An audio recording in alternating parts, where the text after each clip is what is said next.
Well, we will focus on the Van 't Hoff factor, which is represented by I. If you remember these qualitative properties, then you have focused that we have discussed about molecular masses, how the molecular association and dissociations takes place of the solute part, and you know that because of that the colligative properties were affecting, है ना. हम लोग एक normal colligative properties we were seeing, we were also seeing the experimental colligative properties, and both the properties were coming in a different scenarios because of if the particular non-volatile solute is going for association or dissociation. This we have already seen that the solute which you are using, it goes in the three ways: either go for dissociation or association, or neither dissociation nor your association. This thing we have seen, and the solute which we were using, it was a non-volatile solid. This we have discussed many times because this entire colligative property was focusing on the non-volatiles. We are again and again talking about non-volatile solute. So because of that the colligative properties were changing, the molecular masses values were also changing. So we have seen that a particular solute will shows two types of values. एक तो one will be your experimental, ठीक है, experimental, or the observed, which you will see after the experiment value, and the other value will be your theoretical value, which will calculate from formulas or from the whatever is being given to you in a chemical formula form, right. So these two values were different from each other. Either it is going for any of the colligative properties, ठीक है.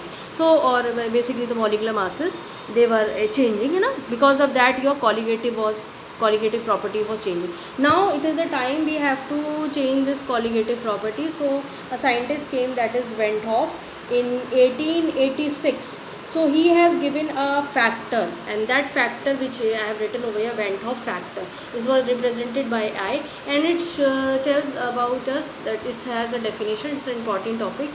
Because of it every numerical is changed now.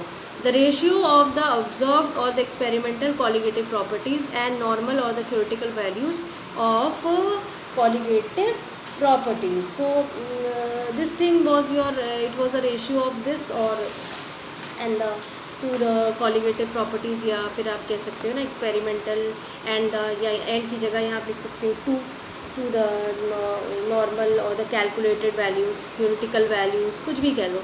तो and लिख लो, या कहीं कहीं में यहाँ पे टू भी लिखा होता है. तो डिपेंड्स होता है कि क्या है, to the normal or theoretical, or sometimes in place of normal theoretical it is also written as calculated word is also there. So any of the word you can use. So it was seen that the observed or the I will be equal to observed or the experimental colligative properties divided by theory or normal colligative properties, or you can say normal or theoretical molecular mass, because they are बिल्कुल different होते हैं ना, they are reversible with to each other. molecular mass क्या है, reverse होता है ना colligative. If you remember, then we have seen that colligative property was inversely proportional to the molecular mass, कुछ भी कह दो, molecular mass of the solute. तो वही चीज़ आपको दी रखी है in the solution. So if it is observed, तो यहाँ उल्टा क्या होगा, इसका नॉर्मल हो जाएगा. अगर यहाँ theoretical है तो यहाँ absorbed हो जाएगा, opposite रहेगा, ठीक है. तो that thing you have to focus. So these two formulas you can apply it for the this thing Van 't Hoff factors. Now the things are changed now. Now if you remember I, हम उसको triangle से represent करते थे, ठीक है. आपने देखा यहाँ ऑब्जर्व वैल्यू आ रही है divided by colligative property of after absorb के बाद आपने अपनी एक्सपेरिमेंटल वैल्यू लिख ली, थ्योरेटिकल वैल्यू लिख ली, या नॉर्मल वैल्यू लिख ली, या फिर कैलकुलेटेड वैल्यू लिख दी. तो ये चीज़ भी, क्योंकि I have told you theoretical लिखिए आप, कैलकुलेटेड लिखिए, नॉर्मल वैल्यू लिखिए, सब एक होता है. और यहाँ ऑब्जर्व वैल्यू जो आप देखेंगे, एक्सपेरिमेंट आपने करा उसकी जो वैल्यू है. अब इससे क्या हो गया, everything is been change now, because these are the different values of the colligative properties. So because of that is being changed, so everything will be changed. So for example, if you are seeing about lowering of vapor pressure, ठीक है, lowering of vapor pressure, if you remember, then अब now it's been changed. तो ये कौन सी हो जाएगी आपकी observe value, ये क्या हो जाएगी आपकी कैलकुलेटेड वैल्यू। अब आपका एलिवेशन ऑफ बॉइलिंग पॉइंट या इन बॉइलिंग पॉइंट, सो आई वही रहेगा। अब वो एक्सपेरिमेंटली अलग चलेगा, delta T B ODS upon delta T B, ठीक है। ऐसी freezing depression in the depression of freezing point, so depression of freezing point क्या हो जाएगा आपका, आई इज इक्वल्स टू उसके लिए करेंगे delta TF upon delta TF। यहाँ कंडीशन क्या होगी आपकी ऑब्जर्वेशन वाली, और यहाँ कैलकुलेटेड रहेगी। तो this way you can use same thing with your osmotic pressure.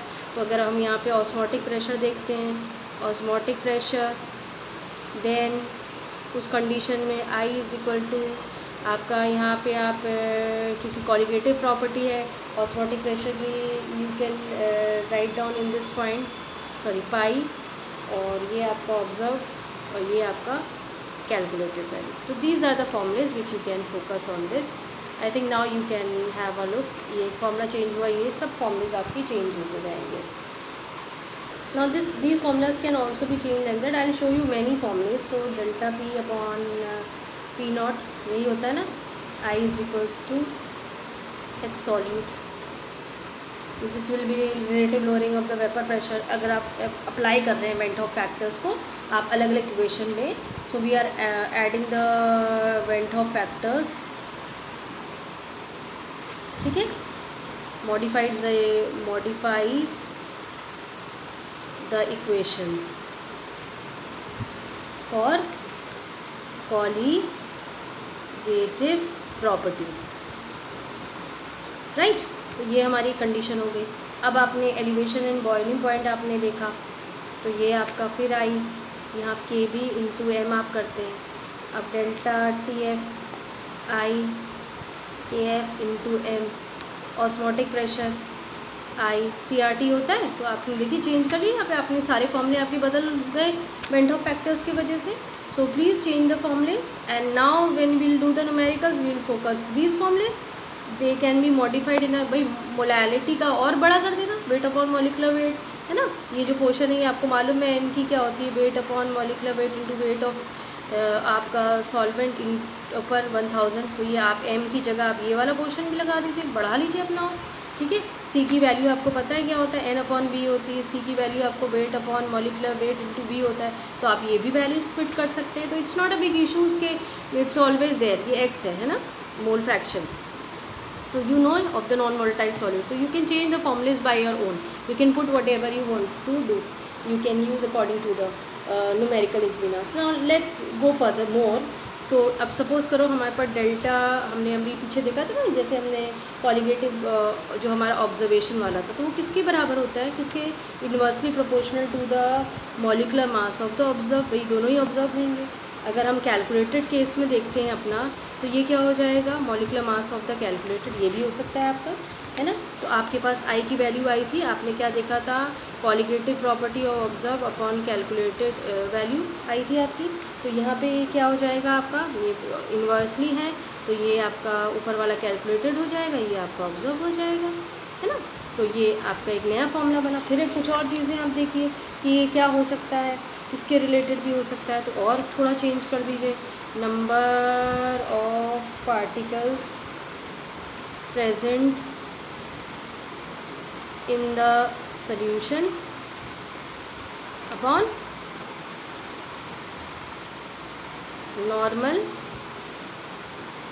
number of particles. So these things can be also there, you can modify it. It's your choice that you can modify your equation, whatever things are given to you, according to that you can modify your equations.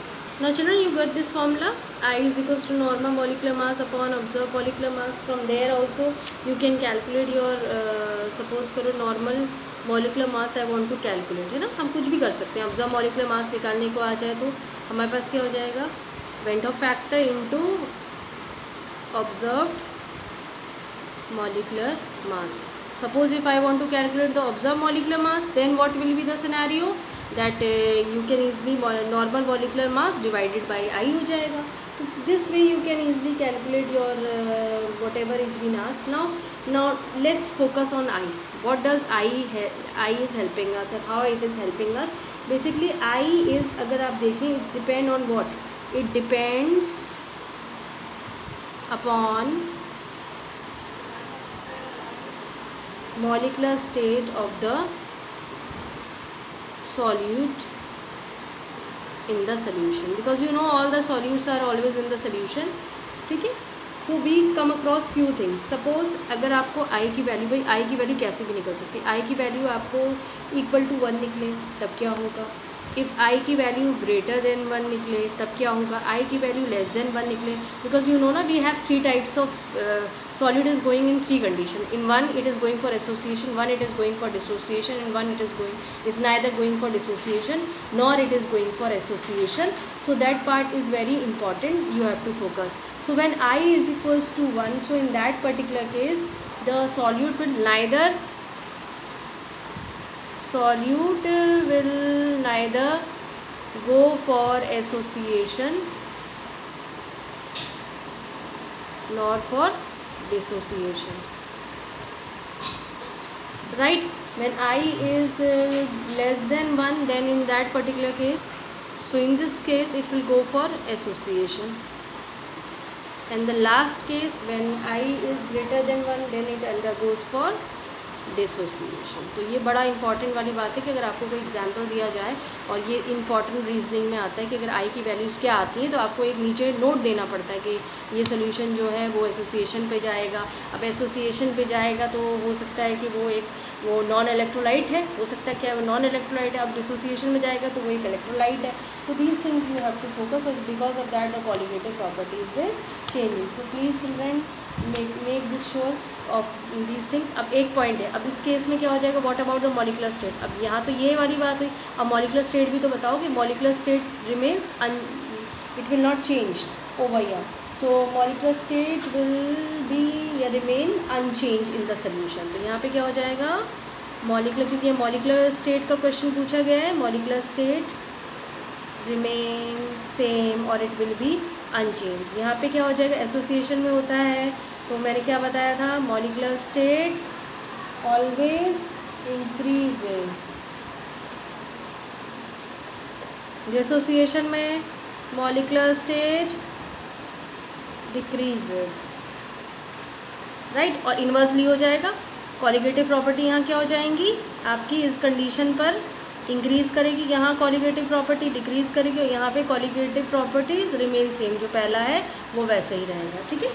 And now in the next videos we will see about how this particular Van't Hoff factor is important for the numerical part also, and we will see let's see about the dissociation association. For that also certain formulas are given to us, degree of dissociation, degree of association. That also I'll make a next video of it, so you can see how this is happening.